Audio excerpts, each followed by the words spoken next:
Charles Darwin, जिन्होंने Darwin theory को discover किया है। इस थ्योरी में स्पीसीज के एवोल्यूशन को दिखाया गया है, पर इससे भी कई टाइम पहले से हमारे हिंदू कल्चर में एवोल्यूशन को विष्णु भगवान के द्वारा दर्शाया गया है। तो इस वीडियो में हम विष्णु भगवान के सारे अवतारों को जानेंगे कि आखिर ये कैसे डार्विन थ्योरी से मिलते हैं। वीडियो शुरू होने से पहले चैनल को सब्सक्राइब कर लेना अगर आपको इस टाइप का कंटेंट पसंद है तो। एवोल्यूशन की कहानी शुरू होती है नवंबर 1859 से, जब पहली बार चार्ल्स डार्विन ने एवोल्यूशन की थ्योरी को दुनिया के सामने रखा। इस थ्योरी के अकॉर्डिंग लाइफ वाटर से चालू होती है और धीरे धीरे करके लैंड की तरफ को माइग्रेट करती है और फिर धीरे धीरे करके वो इवॉल्व होती है और एक इंटेलिजेंट बीइंग में कन्वर्ट हो जाती है। पर ये चीज़ तुम्हें देखी हुई या फिर सुनी हुई नहीं लगती?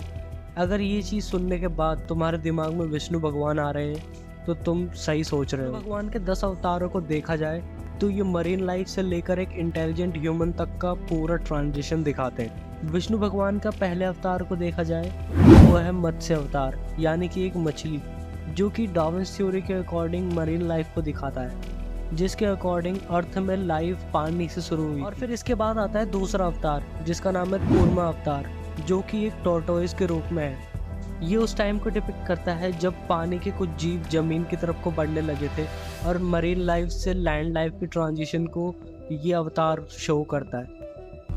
फिर इसके बाद आता है वराह अवतार, जो कि एक बोर है, यानी कि एक जंगली सूअर, जो कि मैमल्स को डिपिक्ट करता है। और डार्विन थ्योरी के अकॉर्डिंग ये वो टाइम है जब रेप्टाइल्स मैमल्स में इवॉल्व होने लगे थे। इसके बाद जो चौथा अवतार है वो है नरसिम्हा अवतार, जो कि हाफ ह्यूमन और हाफ लायन है, जो कि एप से ह्यूमन का ट्रांजिशन दिखाता है। ये वो टाइम है जब हम बंदरों से ह्यूमन में बदल रहे थे। फिर इसके बाद जो पांचवा अवतार है वो है वामन अवतार, जो कि दिखाता है एक ऐसे ह्यूमन को जो कि फिजिकली इतना डेवलप्ड नहीं है लेकिन मेंटली वो काफ़ी ज़्यादा डेवलप हो चुका है। ये वो स्टेज है जब ह्यूमंस काफ़ी छोटे हुआ करते थे हाइट में और वो मेंटली काफ़ी ज़्यादा केपेबल थे। और ये बिल्कुल ही होमो फ्लोरेसेंसिस से मिलते हैं। और होमो फ्लोरेसेंसिस ही एक ऐसा स्टेज है जिस टाइम पर ह्यूमंस के अंदर इंटेलिजेंस डेवलप होनी चालू। इसके बाद जो सातवां अवतार है वो है परशुराम का अवतार, और परशु का मतलब होता है कुल्हाड़ी। विष्णु भगवान के ये अवतार को स्पेशली एक्स के साथ दिखाया जाता है, जो कि स्टोन एज के टाइम के ह्यूमन को डिपिक्ट करता है, जो कि आपने डार्विन थ्योरी में भी देखा होगा।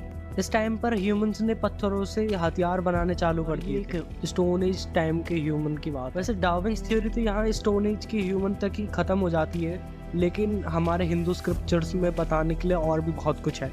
इसके आगे जो अवतार है वो है राम अवतार, और विष्णु भगवान का राम अवतार एक सिविलाइज सोसाइटी की ओर इशारा करता है, जहाँ हर चीज़ के नियम और कानून होते हैं, यहाँ तक कि रिलेशनशिप को भी इम्पोर्टेंस दी जाती है और जस्टिस के लिए लड़ा भी जाता है। ये अवतार हमें एक केवमैन से लेकर एक सिविलाइज्ड ह्यूमन तक का ट्रांजिशन दिखाता है। और जो श्री राम का धनुष बाण है वो एक वेपन डेवलपिंग फेज को भी दिखाता है हमें। ये वो टाइम है जब हम वेपन्स को बनाना सीख चुके थे।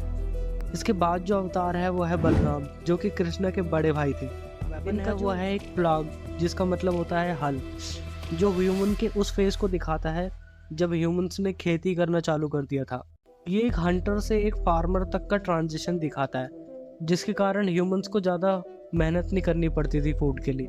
इसके बाद जो अवतार आता है वो है श्री कृष्ण, जो कि डिपिक्ट करते हैं वो सारी प्रॉब्लम्स को आज हम मॉडर्न डे में भी फेस करते हैं। इस टाइम पर एग्रीकल्चर बढ़ने के बाद के टुकड़ों को बहुत वैल्यूएबल मानने लगे हम और मटेरियलिस्टिक बन गए। और इस टाइम पर इंसानों को अलग अलग टाइप के कॉन्सेप्ट्स के बारे में पता चला, जैसे कि लव, हेट, पॉलिटिक्स, जो कि बहुत अच्छे से एक मॉडर्न ह्यूमन को डिपिक्ट करता है कि कैसे आजकल लोग इंटेलिजेंस और पॉलिटिक्स की मदद से सारी चीज़ें अचीव करना चाहते हैं और अचीव करने की कोशिश कर रहे हैं। डार्विन थ्योरी तो कहीं पहले ही एंड हो गई, पर हमारे एंसेस्टर्स ने एक और स्टेज को प्रेडिक्ट किया है, जो कि है कल की अवतार, जो कि उस टाइम पर आएंगे जब ह्यूमंस के अंदर बुराई भर जाएगी और वो एक दूसरे को मारने काटने लगेंगे। तब कल की अवतार जन्म लेंगे और सभी पापियों का नाश कर देंगे और फिर वो धर्म की दोबारा स्थापना करेंगे। अब इतनी सारी चीज़ें देखने के बाद ये चीज़ तो क्लियर हो जाती है कि हमारे एंसेस्टर हमसे भी पहले एवोल्यूशन को जान गए थे और उसे हमसे भी काफ़ी आगे तक ले गए। बाकी आपकी क्या राय है इसमें? कमेंट करके ज़रूर बताना। वीडियो अच्छी लगी हो तो लाइक करना, चैनल पर नए हो तो सब्सक्राइब करना। मैं मिलूंगा आपसे अगले वीडियो में। Till then take care and good bye.